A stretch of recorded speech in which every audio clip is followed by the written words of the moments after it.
Hello and welcome and namaste from New Delhi. You're watching DD India Live. I'm Gautam Roy. Coming up in the next 30 minutes. Prime Minister Narendra Modi says New Delhi blast conspirators will not be spared. Anti-terror body National Investigation Agency is tasked with the probe. Home Minister Amit Shah chairs a high-level meeting on the Delhi blast. Intelligence and police chiefs attend the meet. High alert nationwide. Prime Minister Modi holds delegation-level talks with Bhutan's King Jigme Kesar Namgyal Wangchuk. They jointly inaugurate a mega hydroelectric project in Thimphu. 3 MOUs exchanged between the two sides as well. And the second and final phase of polling in Bihar Assembly elections also witnesses bumper turnout. Like phase 1, 60.4% voting recorded till 3 p.m.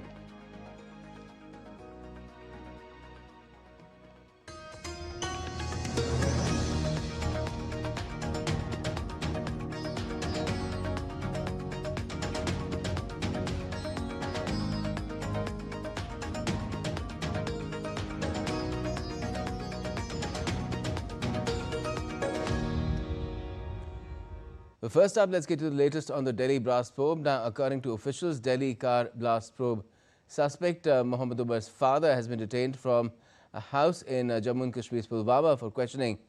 That's what officials have informed.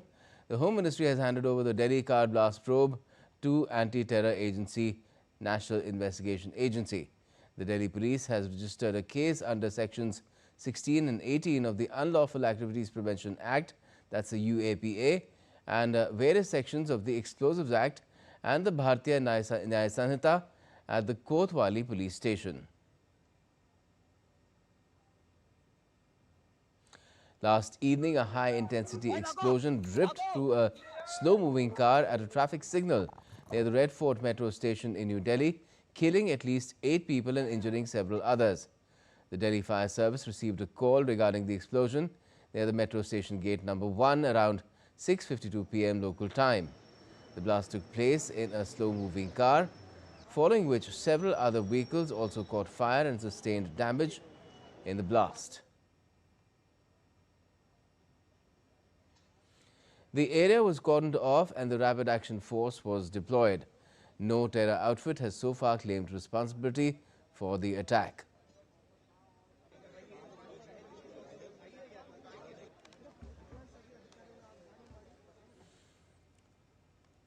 Let's now get you a ground report from DD India's Jessica Tareja, reporting from the blast site. It's been a difficult morning for New Delhi. Few hours since that car blast took place here at the Red Fort area. You see now the police personnel along with other investigative agencies, the NIA, the FSL and many others have joined in to probe what was the cause behind that car blast. This is usually a very busy place. The entrance to the Red Fort is to my left, as you see. It's usually open for people and tourists throughout the day. There are shops around here, also a lot of restaurants and hotels. And this is the time of the year when you'd see a lot of people gathered here to visit the 17th century monument. And not just that, but also the nearby markets that are there.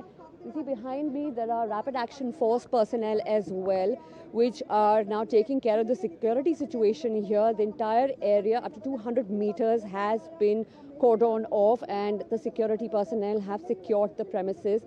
Only few media personnel are allowed, wherein all the investigation that is being conducted is inside those tents right behind me here around the Red Fort, outside the Red Fort. Now, what the agencies have been able to tell so far is that this does not involve IED and other explosives, but in a short while from now, they'll be able to tell us as to what really happened. This is Jessica Taneja with video journalist Monty in New Delhi for DD India. And Prime Minister Modi has given a stern warning today to all those responsible for the Delhi car blast, saying conspirators will not be spared. The PM also noted that he arrived in Bhutan with a heavy heart as a horrific incident that took place in Delhi last evening has deeply disturbed everyone. He said the entire nation stands with the grieving families, ensuring that the security agencies will get to the bottom of this conspiracy.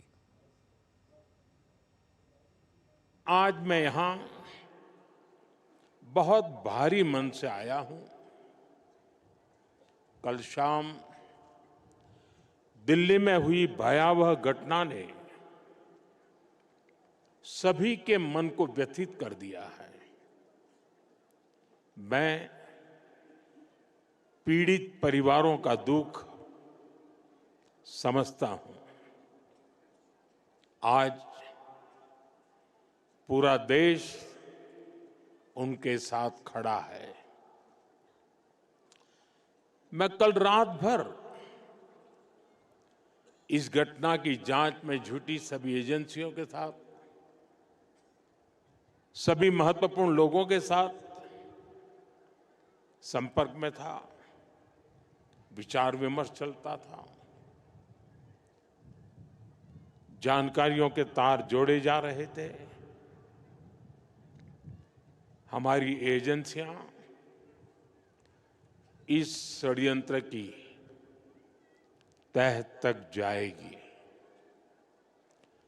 इसके पीछे के षड्यंत्रकारियों को बख्शा नहीं जाएगा। All those responsible will be brought to justice. And Home Minister Amit Shah chaired a review meetings on the Delhi car blast with senior officials. The Home Minister instructed them to hunt down each and every culprit behind this incident, and everyone involved in this act will face the full wrath of India's agencies.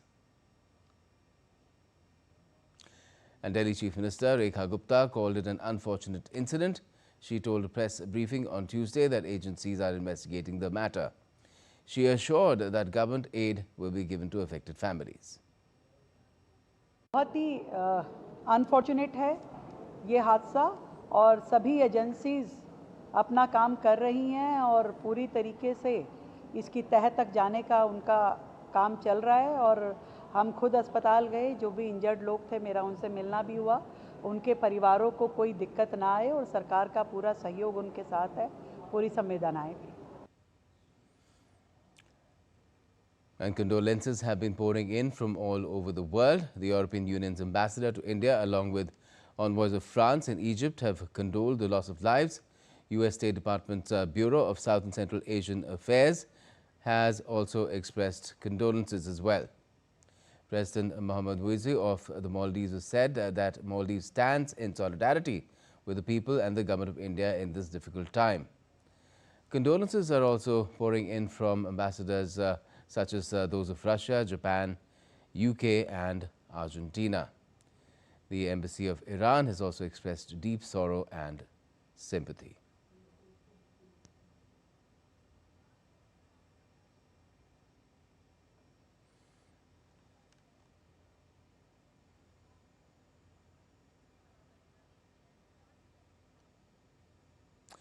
In the last 30 days, Indian security agencies have arrested multiple suspects across several states linked with multiple terror outfits, highlighting the ongoing fight against terrorism in the country.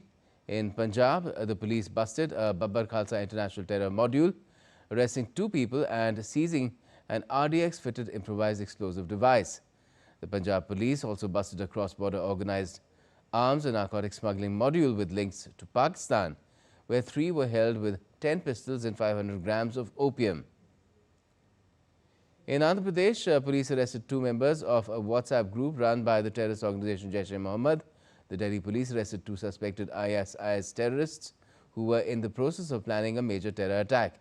In Maharashtra, the anti-terror squad arrested a Pune resident over alleged Al-Qaeda links and booked him under the UAPA. In Rajasthan, ATS arrested a cleric for his links with the terror outfit Tehreek-e-Taliban and for radicalizing youth. 3 ISIS terrorists were also arrested in Gujarat for planning attacks in India. Jammu and Kashmir police, in a joint operation with Haryana police, achieved a major success against terrorism by busting an interstate terror module and recovering 2,900 kilograms of IED making material.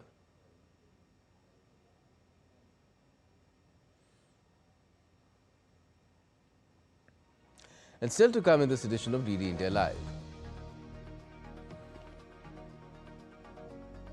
India's new renewable energy secretary tells DD India how the government plans to cut down 6 million tons of CO2 emissions annually by 2030 using green hydrogen.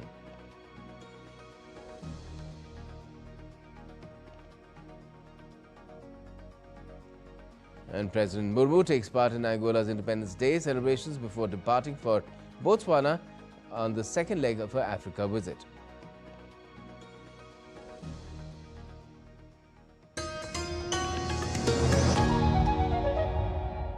Can the US launch a bombing campaign against Iran? The Philippines vessel suffered structural damage. The saga of child sexual abuse is the United States China's debt trap strategy. Truth is stranger than fiction. But sometimes hard to uncover.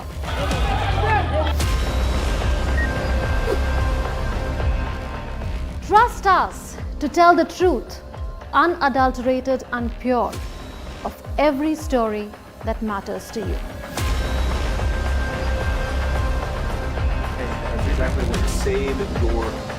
You read between the lines, cut the clutter, and connect the dots to get you the full picture. Watch Connecting the Dots at these times with me, only on DD India.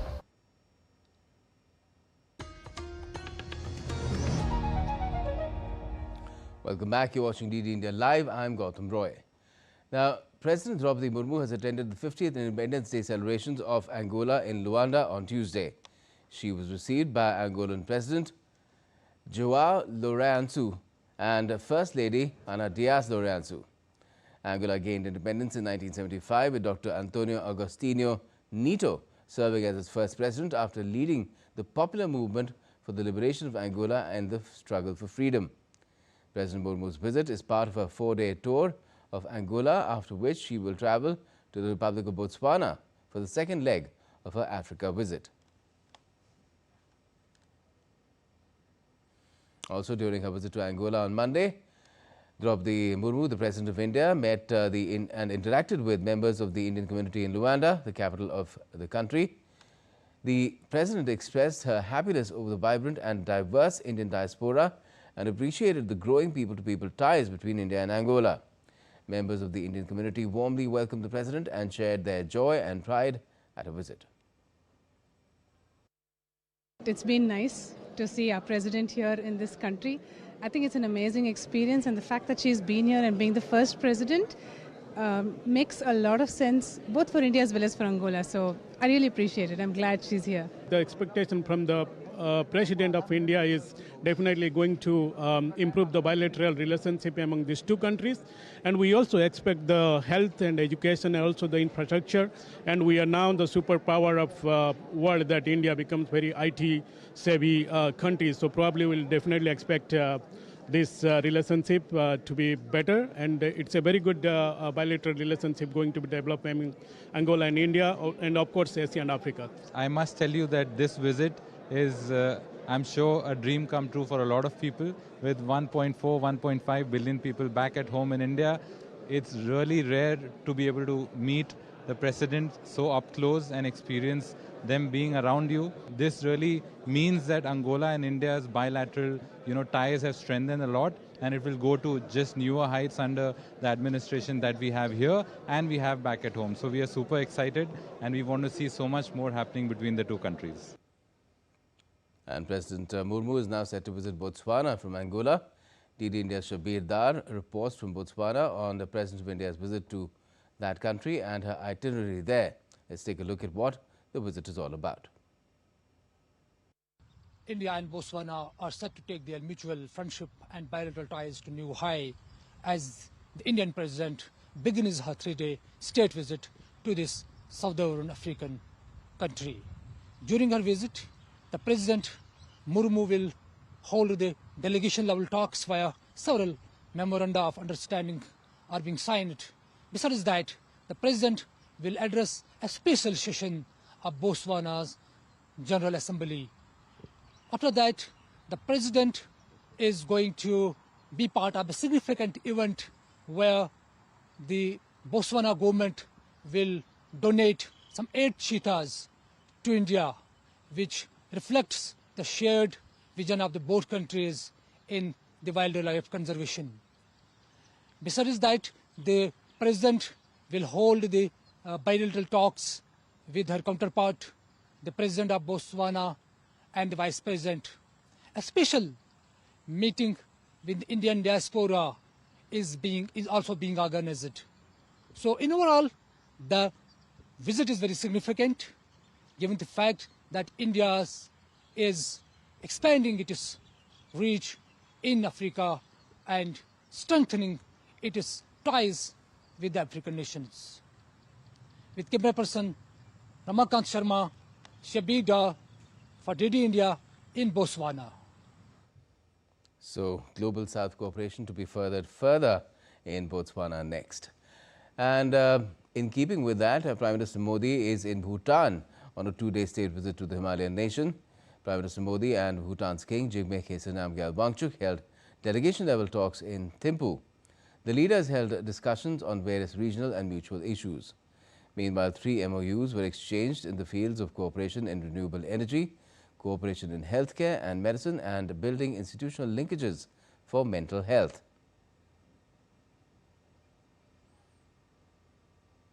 Also, the PM, along with his Bhutanese counterpart, inaugurated the Punat Sangchu 2 hydroelectric project, which is developed jointly by the Government of India and the Royal Government of Bhutan. This milestone marks advancement in India-Bhutan bilateral cooperation in clean energy. The project enhances Bhutan's installed power capacity by about 40% and strengthens regional energy security.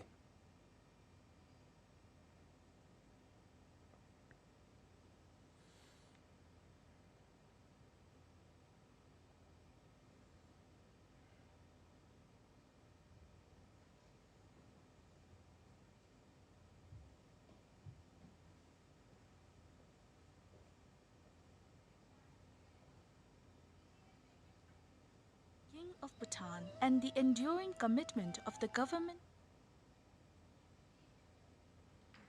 Earlier, Prime Minister Modi attended a program marking the 70th birth anniversary of former King Jigme Singye Wangchuk. Addressing a gathering, the Prime Minister hoped that the two countries will together walk the path of peace, prosperity and progress. Bharat और भूटान सिर्फ सीमाओं से नहीं, संस्कृतियों से भी जुड़े हैं। हमारा रिश्ता वैल्यूज का है, इमोशंस का है, पीस का है, प्रोग्रेस का है। 2014 में प्रधानमंत्री पद की शपथ लेने के बाद मुझे अपनी पहली विदेश यात्रा में भूटान आने का अवसर मिला था। मैं आज भी उस यात्रा को याद करता हूं तो मन भावनाओं से भर जाता है। भारत और भूटान के संबंध इतने सशक्त और समृद्ध हैं। हम मुश्किलों में भी साथ थे, हमने चुनौतियों का सामना भी मिलकर किया, और आज जब हम प्रोग्रेस की प्रॉस्पेरिटी की तरफ चल पड़े हैं, तब भी हमारा साथ और मजबूत हो रहा है। Led a mass prayer in Thimphu, joined by thousands of Bhutanese citizens. The prayer was offered for the well-being of Prime Minister Modi, his vision of a strong India, and for the victims of the New Delhi blast which took place last evening.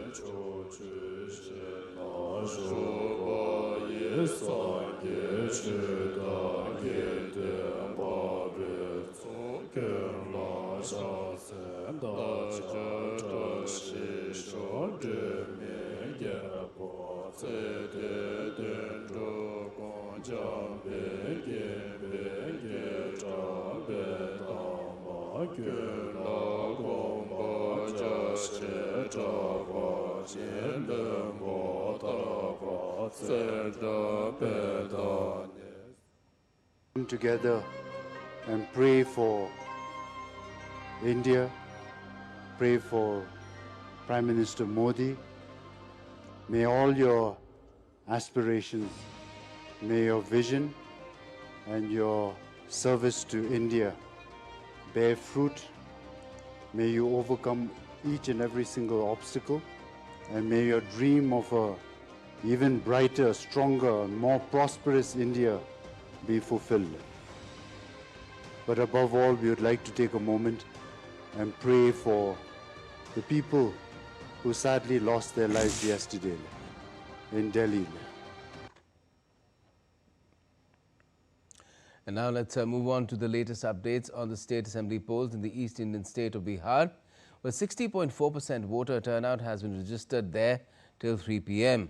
Kishanganj district is leading the polls with 66.1% of turnout. The state is witnessing the second and last phase of its high-stakes elections for 122 constituencies in 20 districts. A total of 1,302 candidates are in the fray. Security has been tightened at sensitive and vulnerable booths. Counting of votes will take place on the 14th of November.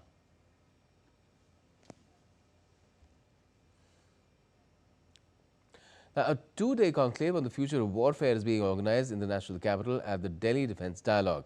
DD India's Vishal Baristo has spoken exclusively with a senior research fellow from Armenia on drone warfare and the impact of new age technology.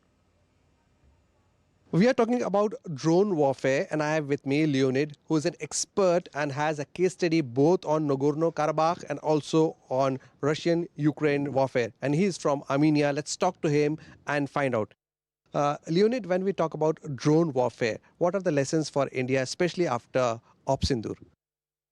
I think the biggest lesson is about massive and cheap drone technology, which is coming to the world. And in Russia and Ukraine, we see that actually the simple commercial platforms are so massively produced that they very much replaced military-grade drones of many categories, especially a short-range capacity.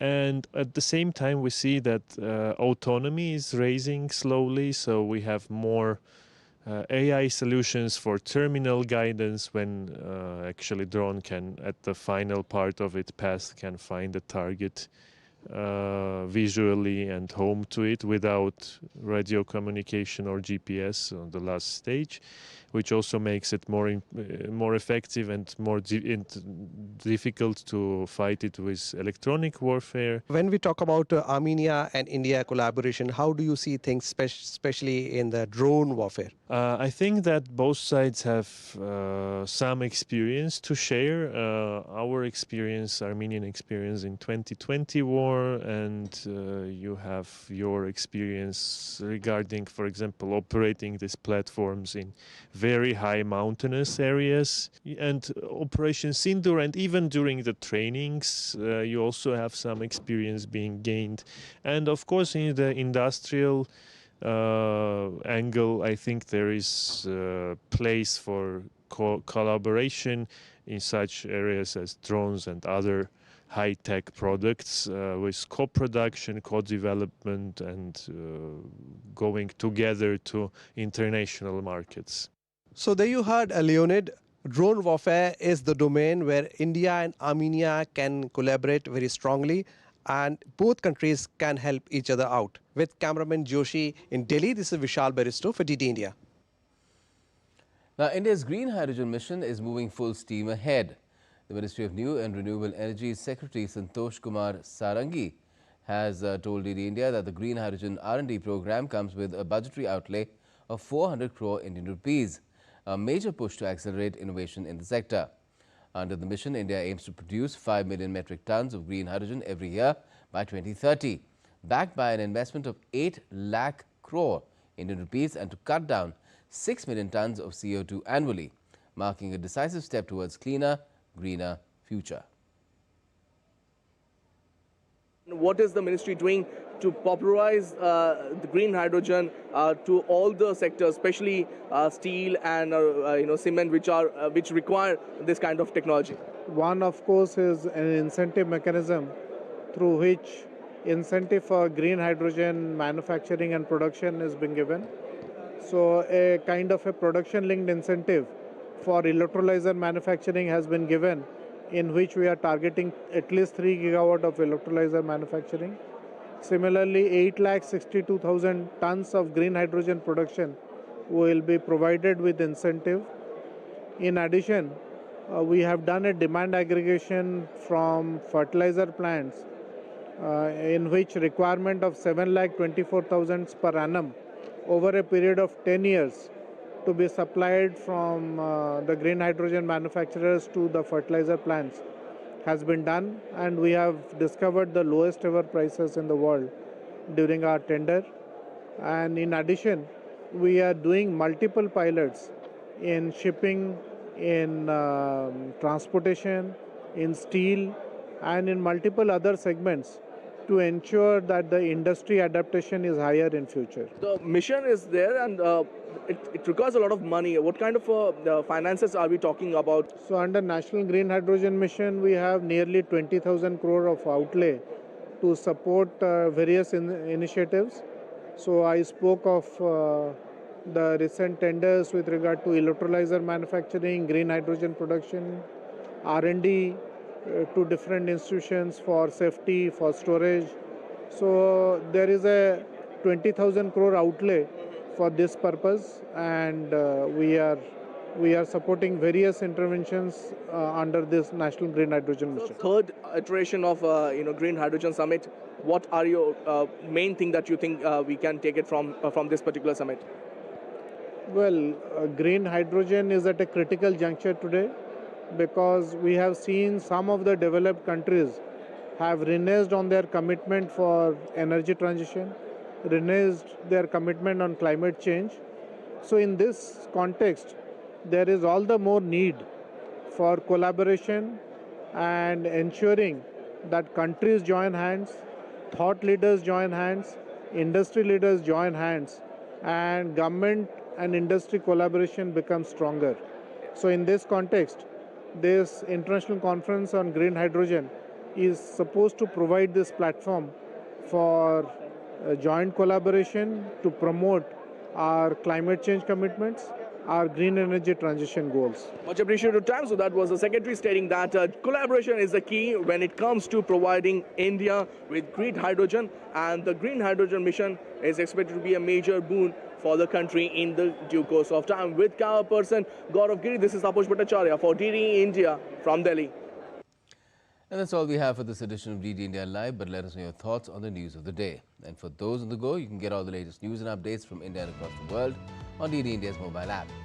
It's available on both Android and iOS. Just scan the QR code on the screen and download the app right away. And we'll be back with more news as it breaks here on DD India. I'm Gautam Roy, and from all of us here in Delhi, thanks for watching DD India Live.